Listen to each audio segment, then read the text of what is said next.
As usual, Starzy is at war with her lighting. Cameras just don't know what to do with how pale my face is, and so it's very difficult to just not be completely washed out or like weirdly glowing. But I can't just stay this close up to it.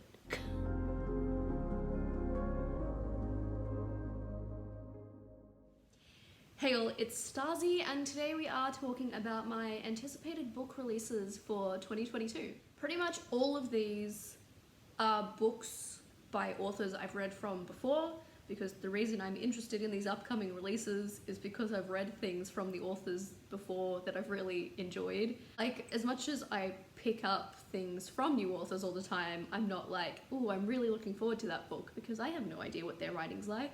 So that's what my anticipated releases usually consist of, going through authors I've read books from in the past few years that I've enjoyed and seeing if they have anything new coming out.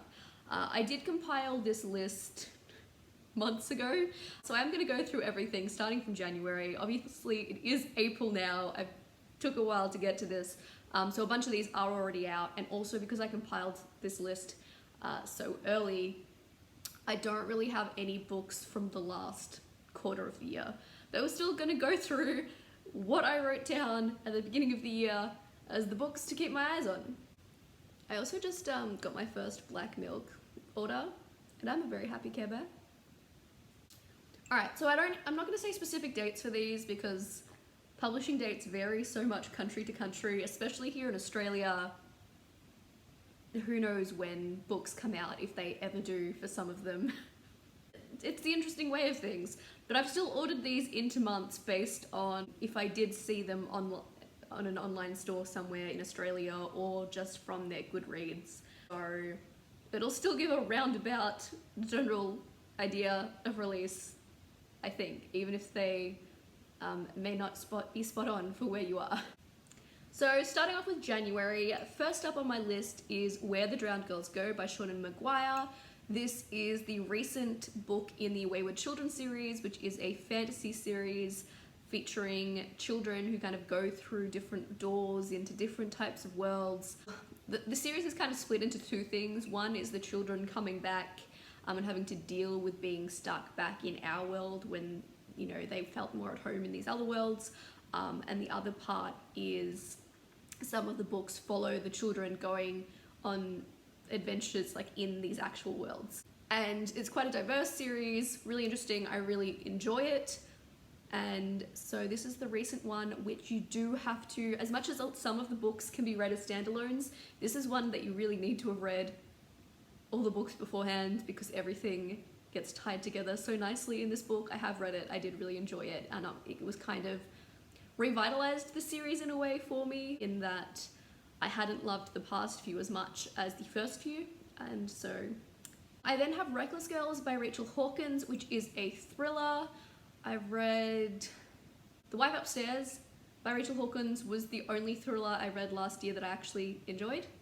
I didn't have much luck with thrillers last year, so I was interested in this one, and this involves a group of young people who end up on an island, and there's lots of kind of interpersonal drama, but also some things go terribly wrong. I have also read this and did also enjoy it.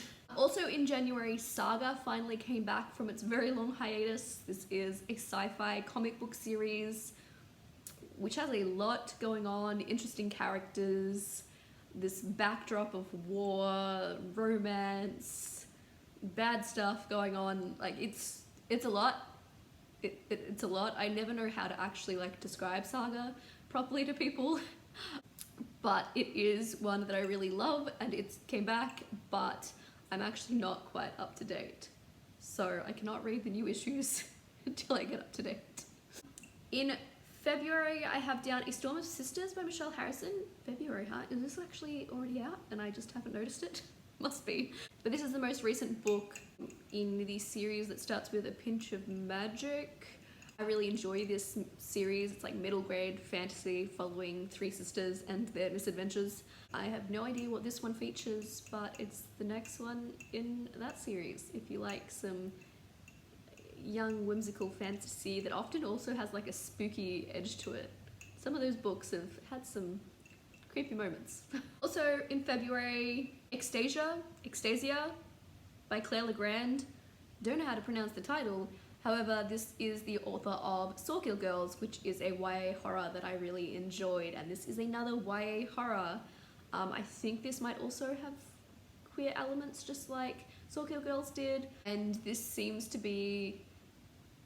also have like witchy vibes from the description, so I'm definitely interested in this. This is one I have not gotten to yet. The other one that was on my list for February, I do actually own physically, but I think it's in my other bookshelf, and I didn't enjoy it anyway. So the Second Crescent City book came out, I read it, I didn't like it. There's a wrap up where I express some of my feelings about that, but it was on my list before reading it. March, The Dragon's Bride by Katie Roberts. I may be in the middle of reading this. This is a dragon romance from Katie Roberts. I've read a lot from her at this point because I've read, I think, 3 of the Wicked Villains series, and I've also read the Vampire Romance trilogy, which this monster series is kind of a spin-off of. This actually probably has like my favorite cover of the year. There's just something so pretty about it. I've been judged for that because I've brought it up in streams a few times, but it's just so pretty. Also in March, Hook, Line and Sinker by Tessa Bailey, which is another romance. This is a sequel to, is it called It Happened One Summer? Maybe?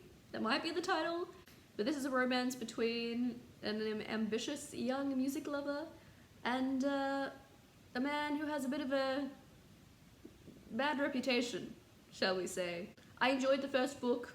I have read this one, and I enjoyed it even more than the first one. So that was a fun romance. I'm not someone, I feel, who necessarily usually reads like a heap of books on release. So going through this so far, it's kind of strange to me that I've read so many of these already, but in April, The Wedding Crasher by Mia Sosa. So we've gotten past the books that have already come out. I read The Worst Best Man by Mia Sosa, and this is an upcoming, like, this is a new romance from the author. I enjoyed the last one I read, so it's on my list. Don't remember the synopsis at all. Then in May, we have The Blood Trader by Lynette Noni, the 3rd book in the Prison Healer series. I don't know what the series is actually called. The first book's called The Prison Healer. This series is the most invested I have been in a YA series in a long time. It made me emotional, mostly kind of mad at the end of the second one. So I've been really holding out for this 3rd one. I hope things get wrapped up. Yeah, I was real frustrated with the end of the second one, but I've really enjoying the series. The first one follows Kiva, who was taken to a prison as a child because her father was arrested, and has kind of grown up in this prison, which is kind of deadly. Like, a lot of bad stuff happens, a lot of people have died in the prison, but she becomes the prison healer, and there's trials and this tiny sprinkle of romance, and all of this stuff happens, and just, yeah, I'm really invested in this series, and I'm looking forward to the next one. Also in May, Book of Night by Holly Black. Now, I don't necessarily, I just spilled tea everywhere because my notebook with my dates in it fell. There is tea all over these pages. It appears to all still be readable though.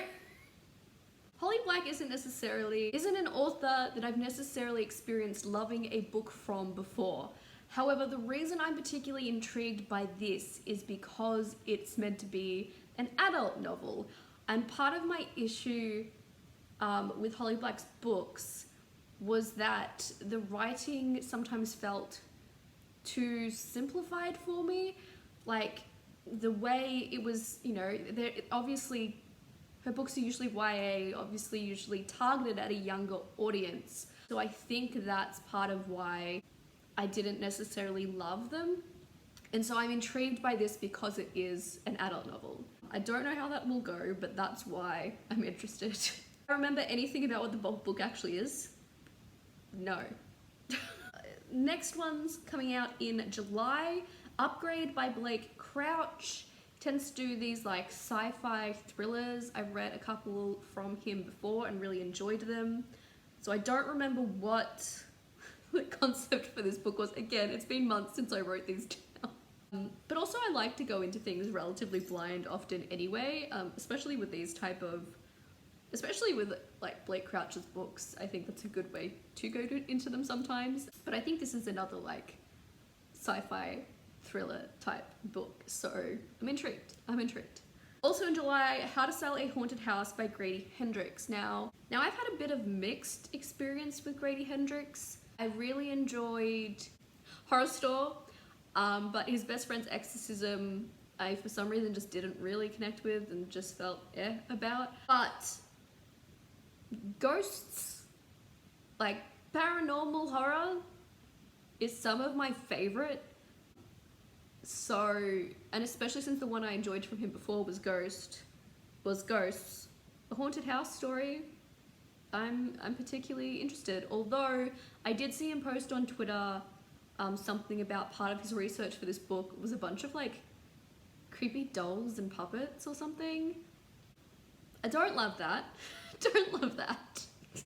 In August, we also have Ruby Fever by Alona Andrews, which is the next book in the Hidden Legacy series. It's been a while, I feel, but I have talked a number of times about the Hidden Legacy series because the original 3 books, particularly that original arc, are like comfort reads for me. I really enjoy them. And now we've moved on to a different arc and a different set of characters we're primarily following, but this is urban fantasy that tends to also have a little bit of romance. We're in a kind of a contemporary like world, however, everyone has powers. Well, not everyone has powers, but a lot of people have powers, and the stronger your powers are, often tends to come with like hierarchy in society and things like that, and there's often also a bit of a mystery element to these books, and I really enjoy them. This is, I want to say this is the 6th book, not including the novella, and I think I'm 1 book behind. I think I've read the first 4 books and the novella, but this doesn't come out till August, so I can definitely read the 5th book before this one comes out. In September, we have The Weight of Blood by Tiffany D. Jackson. I don't remember what this is about. What did I read by Tiffany D. Jackson? I don't remember what the book's called, but there's definitely a book I read last year by Tiffany D. Jackson that I thought was really well done. And I don't remember what this book's about, but I enjoyed that enough to look out for what the author was coming out with next. Enjoyed's probably not the right word. The book I read was very heavy in content, but it was well done and intriguing, but it was hard to read at times as well. Also in September, The Gathering Dark, an anthology of folk horror, which is pretty much what the title says. It's an anthology of folk horror stories, and this is actually one that has a whole bunch of authors in it. Well-known authors as well, I think, from memory. I don't remember the full list. I really like horror, and the thing that made me aware of this is an author I'm about to talk about with the next book as well, but Erica Waters. Everything I've read by Erica Waters so far I have loved, and she in general tends to write these kind of like folk horror stories, so definitely intrigued by that anthology. And then of course then the last thing I have to talk about in October is The Restless Dark by Erica Waters. I think this is going to be her 3rd book, which means I have read everything she's come out with so far, and I've like loved both of them, particularly The River Has Teeth, which came out last year. I loved that book. Obviously I was looking at what she was coming out with next, and this is going to be another YA horror with queerness, I believe, just like her other books have been. And this one in particular, I believe, has something about a podcast hosting a competition for finding the bones of a dead killer.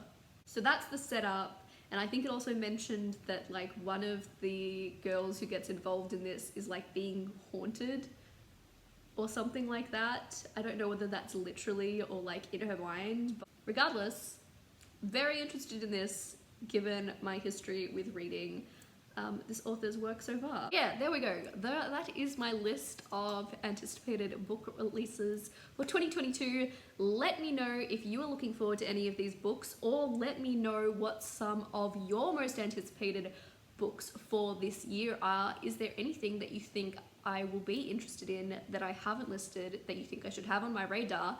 Let me know. We did have quite a mix of genres within here. My reading can be a little bit all over the place, so yeah. Let me know what you're looking forward to, but otherwise, I'm just gonna go become a glowing mess, apparently. If you did make it this far through the video, but you do not want to leave an actual comment, please leave a book stack emoji to let me know that you made it here. Otherwise, that is going to be it from me today, so TTFN and Starzy out. Assess the damage. Oh, there's actually still quite a bit of tea left in here.